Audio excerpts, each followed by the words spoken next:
Hello students, तो कल हम लोग डिस्कस कर रहे थे नाउन्स, और नाउन्स में भी हम लोगों ने स्पेसिफिकली कंपाउंड नाउन्स के रिगार्डिंग डिस्कस किया, जिसके साथ मैंने आपको उसके तीन पर्सपेक्टिव्स बताए थे। जैसे कि अगर noun plus noun, that means अगर दो नाउन साथ में इकट्ठे हो तब आप लोगों को उसका सिंगुलर से प्लूरल बनाने का क्या क्राइटेरिया होना चाहिए। You are going to add s or es after only second noun। पहले वाला जो नाउन है it always acts as an adjective। अगर पहले वाला एडजेक्टिव की तरह एक्ट करेगा तो आप सिर्फ और सिर्फ जो सेकंड वाला नाउन है उसी के साथ s या es को ऐड ऑन करेंगे। सेकंड पर्सपेक्टिव बताया था, अगर noun plus preposition plus noun, अगर ऐसा कुछ हो, बट इसके आगे दो पर्सपेक्टिव्स बताए थे कि अगर ऐसा नाउन्स के बीच में प्रेपोजिशन को प्लेस कर देंगे तो nouns can be with different words and nouns can be same words. अगर वो सेम है तो उसका क्या होना चाहिए, अगर वो डिफरेंट है तो उस केस में सिंगुलर से प्लूरल कैसे बनाया जाएगा। तो सबसे पहले डिस्कस करते हैं, अगर ये वर्ड्स सेम थे, जैसे कि मैंने कल एग्जांपल दी थी village after village, page by page, hour after hour, तो उस केस में बताया था कि इनका प्लूरल कभी भी नहीं बनेगा।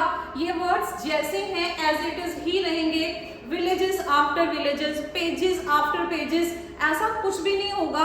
आप लोगों को एग्जामिनर एग्जाम में पक्का ऐसे ही ये आप लोगों को क्वेश्चन आएगा and that will be in error correction. तब आप लोगों को ऐसा सेंटेंस दिया जाएगा in which they can use villages after villages या पेजेस आफ्टर पेजेस, तो you are suppose to correct that कि वो विलेज आफ्टर विलेज या पेज आफ्टर पेज ही होगा। ओके जी, अगर सेम थे तो नो प्लूरल, कोई एस या ईएस आप लोग नहीं ऐड करेंगे। लेकिन अगर नाउन्स हैं but they are with the same with the different words, same वाला हम लोग ऑलरेडी बता चुके हैं, लेकिन अगर वो वर्ड्स डिफरेंट होंगे तब हम लोग बहुत सारी इसकी एग्जांपल्स की थी, आई गेस याद होगा, जैसे कि mother in law, sister in law, member of parliament, commander in chief, ऐसी बहुत सारी एग्जांपल्स बताई थी। जब दो नाउन्स के बीच में प्रेपोजिशन को प्लेस किया जाएगा, in that case if you are going to make plural out of singular noun, तब उस केस में आप लोग एस या ईएस सिर्फ और सिर्फ फर्स्ट वाले नाउन के साथ ऐड करेंगे। It would be mother's in law, sisters in law, members of parliament, commanders in chief. इस तरीके की बहुत सारी एग्जांपल्स हम लोग अपने पिछले लेक्चर में ऑलरेडी कर चुके हैं। So now I am going to carry some examples जिसके हम लोगों को क्लैरिटी हो जाएगी कि एग्जैक्टली एग्जाम में क्वेश्चन किस टाइप का आएगा। So write down one example, just write down, my sister has read, my sister has read pages after pages. Very important example, बहुत बार ये एग्जाम्स में एज इट इज रिपीट होती है। सो प्लीज इसको थोड़ा सा ध्यान से फोकस करके इस एग्जाम्पल को करेक्ट करने की कोशिश करेंगे। My sister has read pages after pages of Bible, pages after pages of Bible.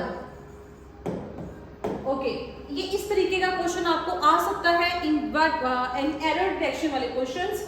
सो इसको सॉल्व कैसे करेंगे, my sister has read pages after pages, no it's not pages after pages, it's page after page, page by page, page after page, not a big deal, but यहाँ पे pages after pages नहीं आएगा।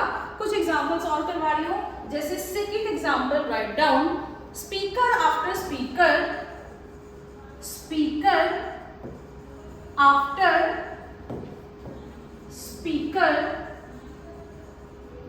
speaker after speaker came on the stage, came on the stage to perform। ऐसा question हम लोगों को exam में आ सकता है। In that they have written speaker after speaker came on the stage to perform, के एक के बाद एक स्पीकर आ रहे थे स्टेज पे परफॉर्मेंस देने के लिए।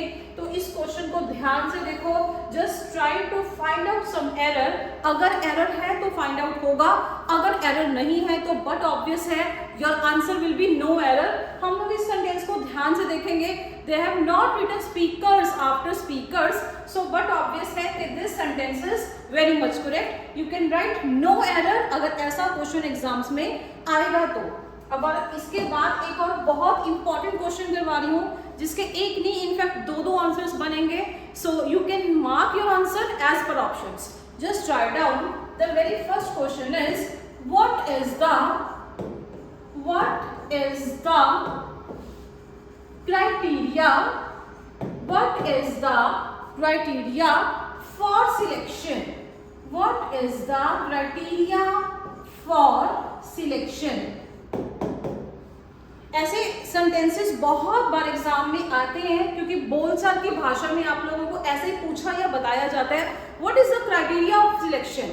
ऐसा सेंटेंस बहुत बार एग्जाम्स में रिपीट होता है क्योंकि ये बोलचाल की भाषा में बिल्कुल ऐसे ही बोला जाएगा, इसीलिए 99% स्टूडेंट्स को यही लगेगा कि ये जो सेंटेंस है that is very much correct, इसमें कोई भी एरर नहीं है। बट हम लोगों को इसका एरर ढूंढना पड़ेगा। एरर ढूंढने के लिए हम लोगों को सबसे पहले नॉलेज होनी चाहिए सिंगुलर और प्लूरल की।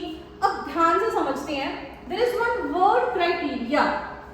अगर किसी स्टूडेंट से पूछा जाए कि क्राइटेरिया, तो उसका मीनिंग वो बहुत अच्छे से समझ जाएगा, लेकिन अगर किसी से ये पूछा जाए कि criteria is a singular word और अ प्लूरल वर्ड, तो उसका डेफिनेटली आंसर होगा कि ma'am criteria is a singular word. क्यों? बिकॉज ह्यूमन माइंड एक इस तरीके से ना नाउन को डिफाइन करते हैं, इस तरीके से कैटेगराइज करते हैं कि जहां पे एस या ईएस एड ऑन होगा वी ऑलवेज से कि that is a plural version. जहां पे एस या ईएस साथ में लगा नजर आएगा तब वहां पे हमारे दिमाग में एक ही फोकस है कि ये प्लूरल वर्जन होगा, और अगर एस या ईएस साथ में नहीं है तो हमारा ह्यूमन माइंड बोलेगा कि शायद ये सिंगुलर ही होगा। I explain this example. One word is criteria as I have written here, और एक ऐसा ही मिलता जुलता बिल्कुल इसी का एक वर्ड लिखूंगी दैट इज क्राइटेरियन, CRITERION। अब समझेंगे इस बात को, बहुत डेप्थ में समझेंगे। One word is criteria, another word is criterion. अगर हम लोग इस वर्ड को ध्यान से समझने की कोशिश करें और किसी भी स्टूडेंट से पूछा जाए कि इन दोनों में से which one is singular version and which one is plural version, तो ही और शी विल ऑलवेज से कि ma'am criteria is singular and criterion is plural. ये स्टूडेंट का आंसर होगा। उसके पीछे का रीजन ये है, जहां पे हम लोगों को नंबर ऑफ लेटर्स ज्यादा नजर आने शुरू होते हैं व्हाट वी थिंक कि शायद वो प्लूरल ही होगा। यहाँ पे नंबर ऑफ लेटर्स कम है, सो व्हाट वी थिंक कि ये पक्का सिंगुलर ही होगा, but it's not like that. English language में आप नंबर ऑफ लेटर्स के हिसाब से सिंगुलर या प्लूरल का आइडिया नहीं लगा सकते हैं। ये बिल्कुल गलत क्राइटेरिया है। तो समझते हैं, क्राइटेरियन बेसिकली ये प्लूरल नहीं, ये एक सिंगुलर वर्जन है। Criteria this is not a singular version, rather this is plural version. यहाँ तक हम लोगों को समझ में आना चाहिए कि कुछ वर्ड्स दिखने में हम लोगों को सिंगुलर लगेंगे लेकिन वो होंगे रियलिटी में प्लूरल। कुछ वर्ड्स दिखने में प्लूरल लगेंगे but in reality they will be singular. ऐसा ही एक तो वर्ड है क्राइटेरिया, क्राइटेरियन। एक वर्ड ऐसे एग्जांपल और दूंगी, फिलहाल अभी इसको नोट डाउन करते हैं। What is the criteria for selection?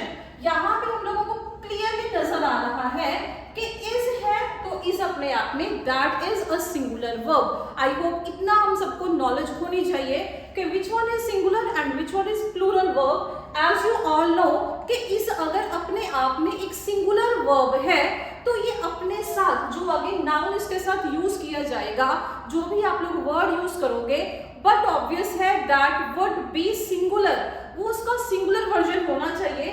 दिखने में शायद ये लगेगा कि क्राइटेरिया और क्राइटेरियन में से criteria is singular, but you very well know this thing कि in criteria, criteria is a plural.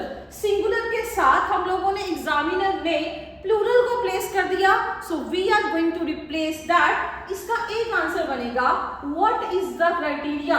No, what is the criterion for selection. Just write down answer number 1। अगर किसी भी ऑप्शन में आप लोगों को ये ऑप्शन नजर आ जाएगी, ये सेंटेंस एज इट इज नजर आ जाएगा, सो that is the correct version. What is the criterion for selection. इसके अलावा इसका एक आंसर और बन सकता है, अगर हम लोग सिंगुलर के साथ सिंगुलर को ही कंसिडर कर रहे हैं और आप लोगों के पास क्वेश्चन में जितने भी ऑप्शंस हैं उन सब में क्राइटेरियन यूज ही नहीं किया हुआ, रादर उन्होंने क्राइटेरिया ही यूज किया हुआ है। So what would the sentence be, what dash the criteria for selection. अगर ऐसे इस तरीके से हम लोगों को सेंटेंस आएगा तो एक बात समझना बहुत जरूरी है, क्राइटेरिया अपने आप में प्लूरल वर्जन है। ये अब हम लोगों को अच्छे से समझ आ चुका कि क्राइटेरिया अगर प्लूरल है, so why don't do one thing, हम यहाँ से इस सिंगुलर को हटा के यहाँ पे प्लूरल वर्जन दे दें, बिकॉज सिंगुलर के साथ सिंगुलर प्लेस किया जाएगा और प्लूरल के साथ प्लूरल को ही प्लेस किया जाएगा। So we can replace, rather than replacing this criteria, there is also one option, we can replace this as and we can write R here. What are the criteria for selection? So mark these two answers. What is the criterion for selection? या what are the criteria for selection? इस तरीके से आपके पास दो answers ready हो जाते हैं। You can see as per options, जो भी ऑप्शन आप लोगों को दोनों ऑप्शंस में से, बट ऑब्वियस है कि एक ही ऑप्शन होगी, जो भी ऑप्शन होगी you can mark as per your answer. Okay, इसके अलावा मैंने आपको अभी बताया कि कुछ वर्ड्स ऐसे हैं जैसे क्राइटेरिया, क्राइटेरियन, ज्यादातर अगर एग्जाम में क्वेश्चन आएगा तो इन्हीं वर्ड्स को पिक किया जाता है। ऐसा एक वर्ड और बताती हूँ, there is a word phenomena, process के लिए भी वर्ड ये यूज कर सकते हैं phenomena, and there is a word phenomenon. Just write down both these words, phenomena and phenomenon. अब इन वर्ड्स में भी कंफ्यूजन होना बट जेन्युइन है, क्योंकि ह्यूमन माइंड फिर से क्या करेगा, यहाँ पे नंबर ऑफ लेटर्स कम है तो हम लोग क्या सोचेंगे कि शायद ये सिंगुलर होगा, यहाँ पे नंबर ऑफ लेटर्स ज्यादा हैं, so what we will think कि शायद ये प्लूरल होगा, बट इन रियलिटी ये कुछ वर्ड्स जिनके बारे में हम लोगों को इंफॉर्मेशन होना बहुत ज्यादा जरूरी है, बिकॉज एज इट इज इसी तरीके के क्वेश्चंस और सेंटेंसेस में इसी तरीके के वर्ड्स को यूज किया जाएगा। तो जितनी ज्यादा से ज्यादा हम लोगों को इसकी एग्जांपल्स करनी पड़े तो उतनी एग्जांपल्स करेंगे। हम लोग इसके रिगार्डिंग असाइनमेंट्स और टेस्ट वगैरह भी डिस्कस करेंगे और PYQs भी डिस्कस करेंगे, सो दैट इन वर्ड्स के बारे में अगर नॉलेज होगी, एंड डेफिनेटली ये रेपिटेशन में ही चलेंगे। क्राइटेरिया, फिनोमिना, इन्हीं वर्ड्स को लेके एग्जामिनर ज्यादातर सेंटेंसेस को यूज करेंगे, सेंटेंसेस में इन वर्ड्स को यूज करेंगे। सो इनको अटेम्प्ट करना बहुत इजी हो जाएगा अगर ये वर्ड का सिंगुलर या प्लूरल होने या ना होने का पता हो हम लोगों को। फिनोमिना दिखने में सिंगुलर है but in reality this is a plural version. Phenomena दिखने में प्लूरल है but in reality this is a singular version. इस चीज की नॉलेज होना बहुत जरूरी है। एग्जाम्स में आप लोगों को एज इट इज इन्हीं वर्ड्स की यूजेज होती है, सो कोई कंफ्यूजन का चांस ही नहीं है। I hope this sentence is clear. Okay, so will carry forward. Okay, now come to next सब टॉपिक, जस्ट राइट डाउन। अब हम लोग एक डिफरेंट कैटेगरी डिस्कस करने वाले हैं नाउन्स के रिगार्डिंग, बिकॉज अभी हम लोगों ने जो डिस्कस किया कि कुछ वर्ड्स दिखने में क्या होती हैं लेकिन रियलिटी में वो काम किस चीज का करेंगे। तो अब हम लोग यही चार की चार कैटेगरीज डिस्कस करेंगे। कैटेगरीज कैसे, कुछ नाउन जो दिखने में, दैट मीन्स द लुक्स, जो दिखने में होंगे सिंगुलर लेकिन उनका फंक्शन, आई मीन टू से उनका काम क्या होगा, they will act as plural. वो दिखने में होंगे सिंगुलर पर काम करेंगे प्लूरल का। आगे डिस्कस करते हैं कुछ ऐसे वर्ड्स जो दिखने में तो होंगे प्लूरल लेकिन काम करेंगे सिंगुलर का। This is category number 2। Third category जो दिखने में होंगे सिंगुलर और काम भी किसका करेंगे, सिंगुलर का। And last but not the least हमारी फोर्थ कैटेगरी जो दिखने में होंगे प्लूरल और काम भी किसका करेंगे, प्लूरल का। सो वी आर ज्यादातर अगर नाउन्स में से क्वेश्चन आएगा, इस कैटेगरी में से क्वेश्चन आने का पूरा चांस रहता है, बिकॉज हम लोगों को डिफरेंशिएशन करना इजीली आता ही नहीं है कि ये वर्ड सिंगुलर है या ये वर्ड प्लूरल है। इसीलिए उसके साथ आगे अगर उस वर्ड की कैटेगराइजेशन नहीं पता, नाउन की पहचान ही नहीं है कि वो सिंगुलर है या वो प्लूरल है, उसके साथ बट ऑब्वियस है कि आप लोग वर्ब भी गलत ही दोगे। अगर सिंगुलर लगेगा तो ये उसका कॉन्सेप्ट बिल्कुल गलत हो जाता है। कुछ स्टूडेंट्स को वर्ब की पहचान नहीं होती, कुछ को नाउन की पहचान नहीं होती और कुछ स्टूडेंट्स को दोनों की पहचान नहीं होती। इसीलिए ये क्वेश्चन गलत बहुत जल्दी हो जाता है। In my very first lecture of nouns मैंने आप लोगों को क्लियर कट एक बात समझाई थी कि जो वर्ब है उसका क्राइटेरिया बिल्कुल अलग रहता है। अलग कैसे रहेगा पहले भी बता चुकी हूँ, आज फिर से रिपीट कर रही हूँ। जैसे मैंने यहाँ पे लिखा play and here I have written place, तो कई बार हम लोगों का दिमाग ये भी कह सकता है, सबसे पहले इस वर्ड की कैटेगरी को देखना पड़ेगा कि बेसिकली ये जो वर्ड है ये पार्ट्स ऑफ स्पीच में किस कैटेगरी में आएगा। क्या ये नाउन है, क्या ये प्रोनाउन है, क्या ये एडजेक्टिव है, वर्ब है, प्रेपोजिशन है, आर्टिकल है। बेसिकली ये वर्ड है कौन सी कैटेगरी का, तो प्ले, प्लेस। अगर थोड़ा बहुत सोचेंगे तो शायद किसी के दिमाग में आ सकता है कि प्ले, प्ले मतलब खेलना, किसी एक्शन के होने का पता चलेगा। दैट मीन्स ये वर्ड पक्का वर्ब है। अब ये वर्ड वर्ब है, इसके बावजूद भी काफी स्टूडेंट्स को कंफ्यूजन होती है कि मैम प्ले और प्लेस दोनों में से कौन सा सिंगुलर है, कौन सा प्लूरल है। बिकॉज जो आप लोगों के एरर वाले क्वेश्चन है या फिलर्स वाले क्वेश्चन है, वहां पे अगर ऐसे ही कंफ्यूजन रहेगी क्वेश्चन अटेम्प्ट नहीं हो पाएंगे। अदरवाइज एरर्स वाले क्वेश्चन ज्यादातर जनता को यही लगेंगे कि ये क्वेश्चंस हम लोगों से अटेम्प्ट नहीं हो पाते, बट बिलीव मी जो एरर्स वाले क्वेश्चन हैं वो बहुत इजी होते हैं, जस्ट लाइक कि वो फ्री के मार्क्स है। अगर हम लोग उन पे थोड़ा सा फोकस करके चलेंगे, इंग्लिश लैंग्वेज में हर एक पार्ट्स ऑफ स्पीच के रूल्स को अच्छे से देख लेंगे, तो हमारा ये जो एरर्स वाला पार्ट है या फिलर्स वाला पार्ट है वो कभी भी गलत नहीं होगा। One word is play, another word is place. चाहे हमारा दिल दिमाग कितना भी हम लोगों को बोले कि प्ले सिंगुलर है, लेकिन इसके साथ एस लगा हुआ है तो ये प्लूरल है। ये एक ह्यूमन माइंड बट ऑब्वियस है, एक ह्यूमन माइंड बार बार एक वर्ड को इसी तरीके से कैटेगराइज करेगा, जहां पे हम लोगों को एस या ईएस नजर आएगा, ह्यूमन माइंड क्या बोलेगा कि ये पक्का प्लूरल ही होगा।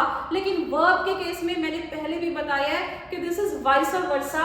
अगर एस या ईएस नहीं है तो दैट वर्ड इज प्लूरल, और अगर एस या ईएस है तो दैट वर्ड इज सिंगुलर। इसको मैं अपने बहुत सारे लेक्चर्स में बार बार रिपीट करती हूँ, because I want this thing कि ये चीज आप लोगों के माइंड में बहुत अच्छे से फिक्स हो जाए, सो दैट हम लोगों को एटलीस्ट वर्ब की पहचान में गलती ना हो।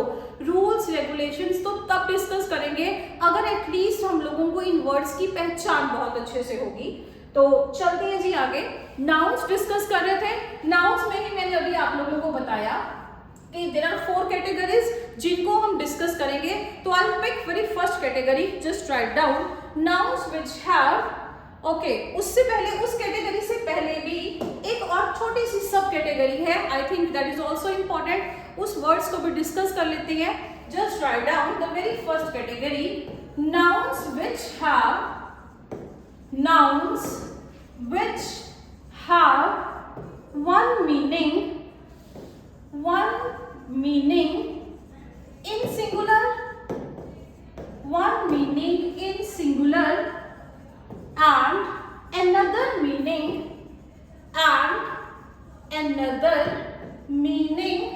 in plural, another meaning in plural। अब समझते हैं, इस टॉपिक की हेडिंग मैंने आप लोगों को नोट डाउन करवा दी।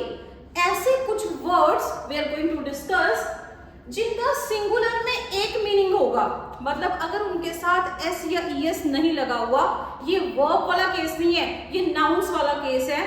तो नाउन्स के केस में जनरली अगर हम लोग एस या ईएस नहीं लगाएंगे तो वो सिंगुलर है, अगर एस या ईएस लगा देंगे तो वो प्लूरल है, but that is on the general basis, not fixed. अभी हम लोग इसकी बहुत सारी एग्जांपल करेंगे जब एस या ईएस लगने के बावजूद भी जो वर्ड होगा वो सिंगुलर होगा।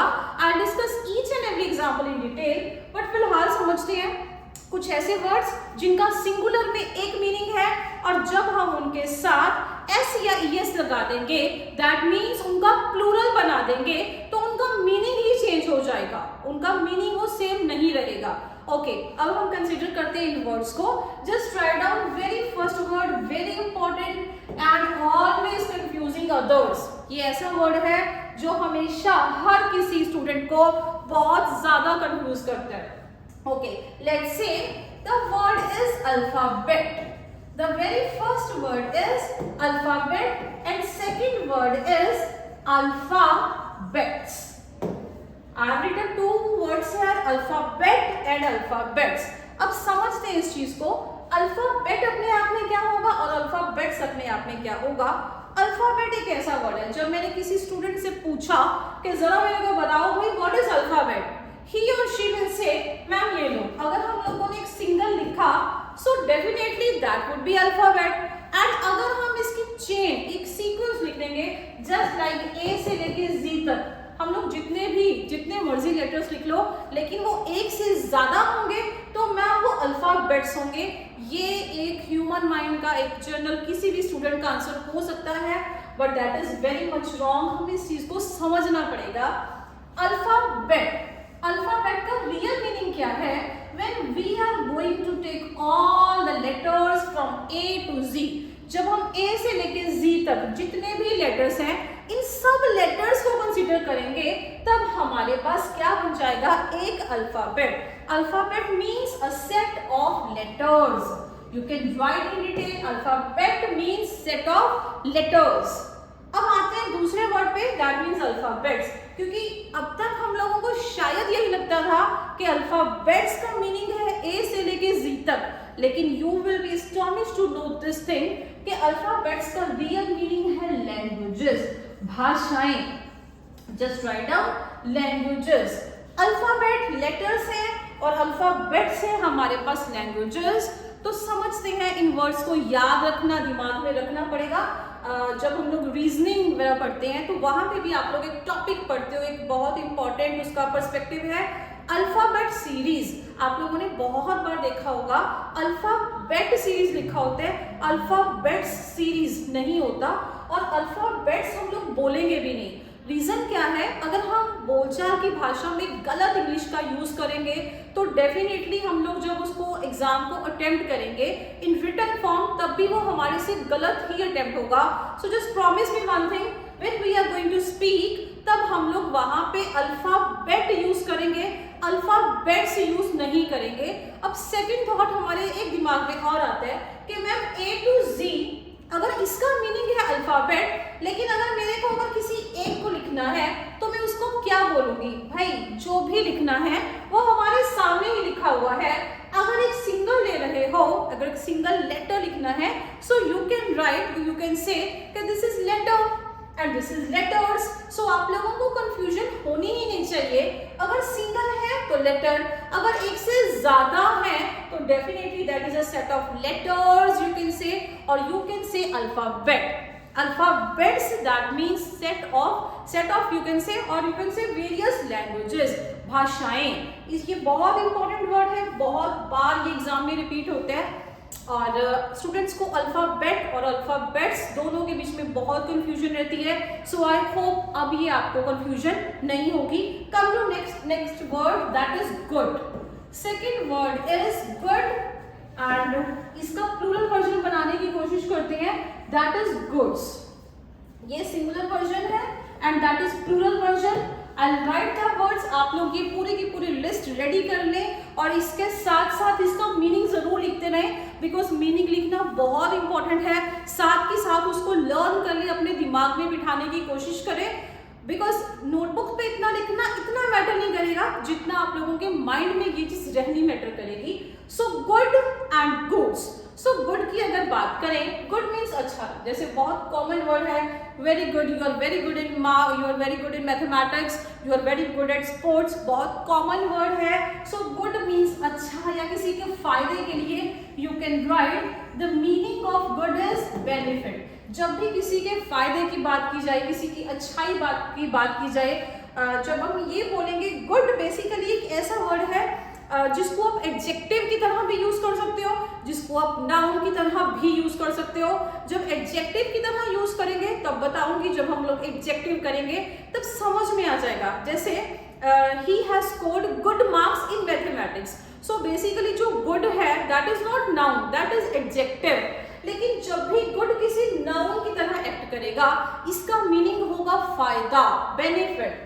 और दूसरी जगह चलती हैं, अब गुड का plural version that is goods, लेकिन अब गुड्स का मीनिंग फायदा या फायदे नहीं होंगे, रादर गुड्स का मीनिंग है objects. Write down, it's meaning is objects. हम लोगों ने बहुत बार जो हैवी व्हीकल्स हैं उनके पीछे लगा भी एक वर्ड लिखा होता है, करियर, गुड्स, ऐसा कुछ भी बहुत सारे बार हम लोगों ने रोड पे चलते हुए इन हैवी व्हीकल्स के ऊपर ये वर्ड लिखा हुआ देखा है कि गुड्स करियर। ऐसा बहुत बार आप लोगों ने ट्रक्स के ऊपर लिखा देखा होगा। सो डेफिनेटली वो बहुत हैवी ऑब्जेक्ट्स को कैरी करने का काम करते हैं। सो एक बात समझ के चलते हैं, अगर खाली गुड था तो उसका मीनिंग था फायदा या बेनिफिट, लेकिन अगर गुड्स था तो उसका मीनिंग क्या था, ऑब्जेक्ट्स। आगे चलते हैं जी नेक्स्ट थर्ड वर्ड पे, बिकॉज ये सेट बहुत लंबा है but I am going to cover maximum words, और जो बहुत वर्ड्स इंपॉर्टेंट है एटलीस्ट आज हम लोग ये सारे के सारे वर्ड्स जरूर डिस्कस करेंगे। थर्ड लिखते हैं जी, नेक्स्ट वर्ड इज कस्टम। एक वर्ड है कस्टम और नेक्स्ट एक वर्ड है कस्टम्स। समझते हैं इस चीज को, कस्टम कस्टम्स दोनों में कई बार कंफ्यूजन हो जाती है, निकलते हैं अभी इस कंफ्यूजन से निकलते हैं। एक वर्ड है कस्टम। कस्टम मीन्स रीति रिवाज, किसी के रीति रिवाज कैसे हैं, आई मीन टू से किसी का ट्रेडिशन कैसा है, जो सिंगल वाला है जिसके साथ हम लोग एस नहीं लगा रहे हैं। कस्टम का मीनिंग लिख लो जी, ट्रेडिशन। हमारे रीति रिवाज कैसे हैं उनको इंग्लिश में क्या बोला जाएगा, that is custom not customs. इसमें आपके ट्रेडिशंस जितने भी हैं वो सब कवर हो जाएंगे। अगर हम लोगों को इसका प्लूरल बनाना है तो उसका मीनिंग कुछ और हो जाएगा। अब इस कस्टम्स का मीनिंग इन रीति रिवाजों से बहुत दूर हो जाएगा। ये वाला जो सेकंड वाला कस्टम्स है जिसके साथ हम लोगों ने एस या ईएस अटैच कर दिया, this is somehow related to income tax department. हम लोगों ने देखा होगा कि कस्टम्स वाले, बहुत सारी मूवीज पे भी ये डायलॉग होता है कि वो कस्टम्स वालों की रेड है या ऐसा कुछ भी है। So definitely it is linked to the income tax department. Just write down, income tax department, कि वो कस्टम वाले आएंगे, इन डिपार्टमेंट वालों को ही कस्टम्स वाले बोला जाता है। सो बहुत कॉमन वर्ड है, मूवीज वगैरह में बहुत बार सुना होगा। So custom, customs. Okay okay, come to next page, next fourth example. Next write down, the fourth example is iron. It's iron, R is silent, so you are not going to pronounce like iron. It's not iron, it's iron. It's iron and another word is irons. Iron and irons. अब समझते हैं इस word का meaning क्या है। जो सबसे पहला वर्ड है दैट इज आयरन। आयरन बहुत कॉमन वर्ड है, हम सब लोगों को पता है, that is a metal. Press जिसको बोलते हैं, वो कपड़े प्रेस करने के लिए जिसको यूज करते हैं उसको भी आयरन बोला जाता है। सो आयरन बेसिकली एक मेटल भी है। केमिस्ट्री में आप लोगों ने अच्छा खासा मेटल्स के नेम में पढ़ा होगा, और जब हम लोगों ने एब्स्ट्रैक्ट और मटेरियल नाउन किया था स्पेशली, तो मटेरियल नाउन में भी मैंने आप लोगों को नोट डाउन करवाया था कि गोल्ड, कॉपर, आयरन, ऐसा कुछ भी आप लोग लिख सकते हो।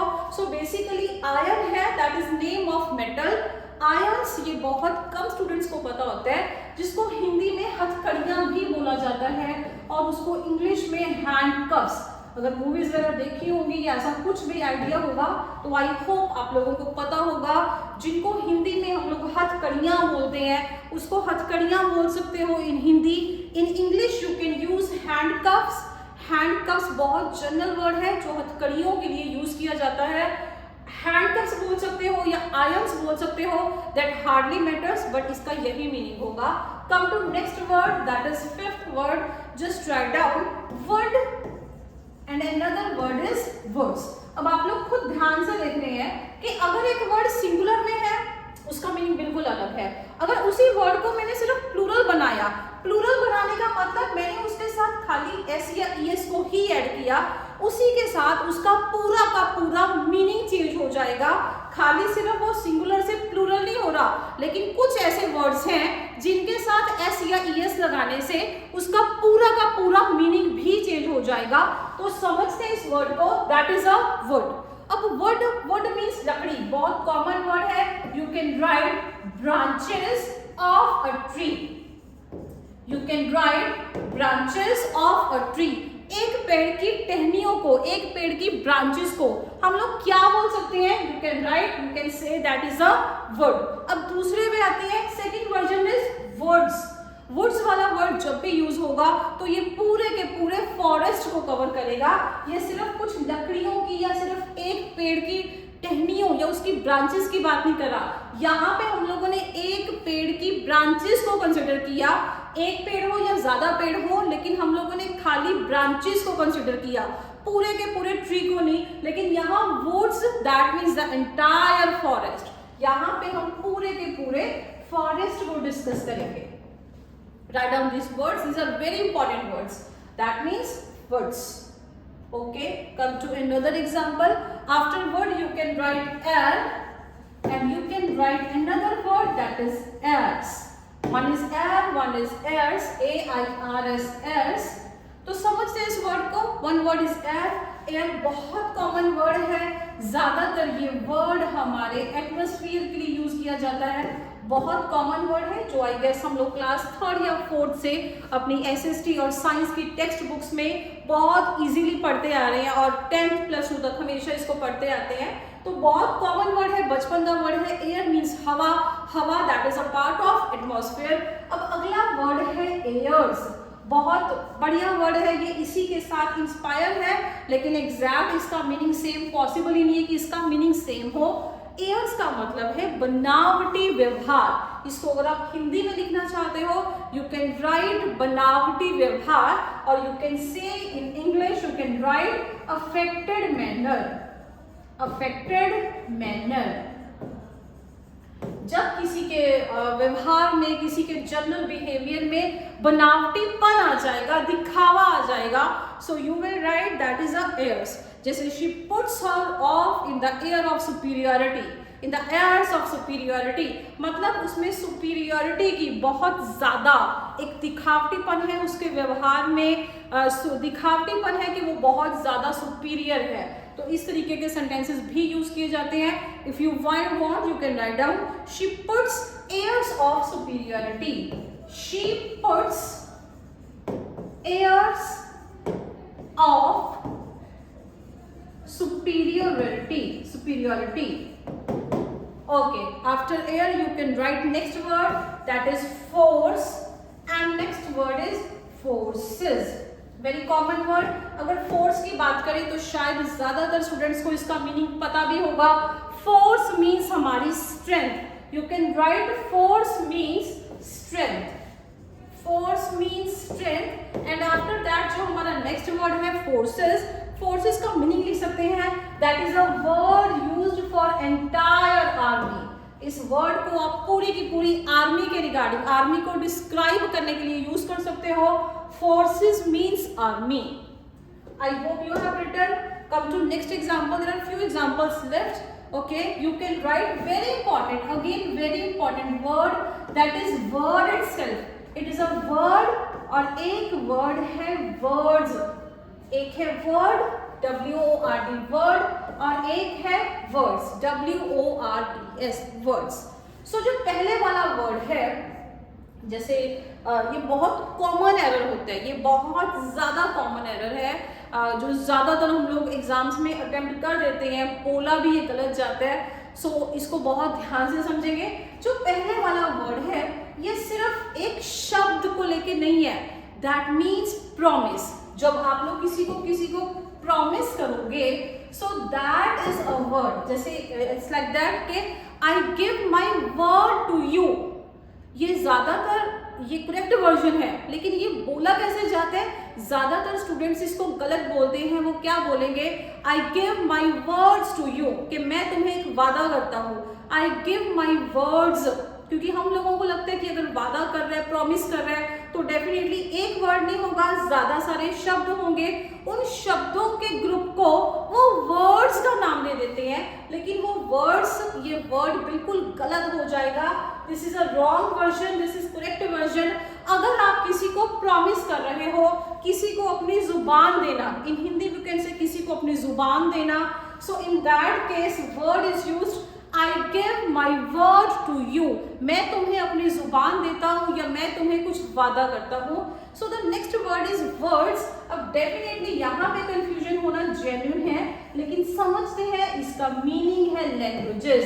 इससे पहले भी सेम कैटेगरी में हम लोगों ने एक वर्ड किया था. सबसे पहला वर्ड था अल्फाबेट्स. अल्फाबेट्स का मीनिंग भी था लैंग्वेजेस. वैसा ही एक ये वर्ड है जिसका मीनिंग है वर्ड्स, तो वर्ड्स का मीनिंग भी है लैंग्वेजेस. और भी ऐसे बहुत ज़्यादा वर्ड्स हैं जो अपने आप में क्रिकेट की कंफ्यूजन लेके आते हैं, जो दिखने में जब सिंगुलर होंगे और सिंगुलर से प्लूरल बनेंगे, तो सिंगुलर से प्लूरल बनने में आइडियली उसका मीनिंग चेंज नहीं होना चाहिए. जैसे अगर मैं ये बोलूँ कि the one word is boy and another word is boys, अगर हम सिर्फ इसके सिंगुलर के प्लूरल वर्जन पे जाए, बॉय मीन्स लड़का, बॉयज मीन्स लड़के. जब भी आप लोगों ने सिंगुलर से प्लूरल वर्जन किया तो उसका जो बेसिक मीनिंग है वो चेंज नहीं होना चाहिए आइडियली. लेकिन इंग्लिश लैंग्वेज में बहुत सारे ऐसे वर्ड्स हैं, ये अभी कुछ वर्ड्स मैंने आप लोगों के साथ डिस्कस कर लिए हैं, और भी ऐसे बहुत सारे वर्ड्स हैं जिनको कवर किया जा सकता है अपनी असाइनमेंट्स में, नोट्स में, बिकॉज ये सेट इतना ज़्यादा लेंथी है. अगर सिर्फ हम ये वर्ड्स को डिस्कस करेंगे, उन्हीं वर्ड्स को डिस्कस करते करते ही 4-5 दिन का पूरा लेक्चर लग सकता है. सो इतना कवर करना मुश्किल हो जाएगा. बट इतना आप लोगों को आइडिया मिल जाना चाहिए कि बहुत सारे वर्ड्स रियलिटी में ऐसे एग्जिस्ट करते हैं जिनका मीनिंग रियलिटी में कुछ और होगा सिंगुलर में, और जब हम उसका प्लूरल वर्जन लेके जाएंगे तो उसका मीनिंग बिल्कुल चेंज हो जाएगा. तो आज इतना ही करेंगे. आई होप ये आपको अच्छे से समझ में आया हो. Just recall this and will meet tomorrow. Thank you.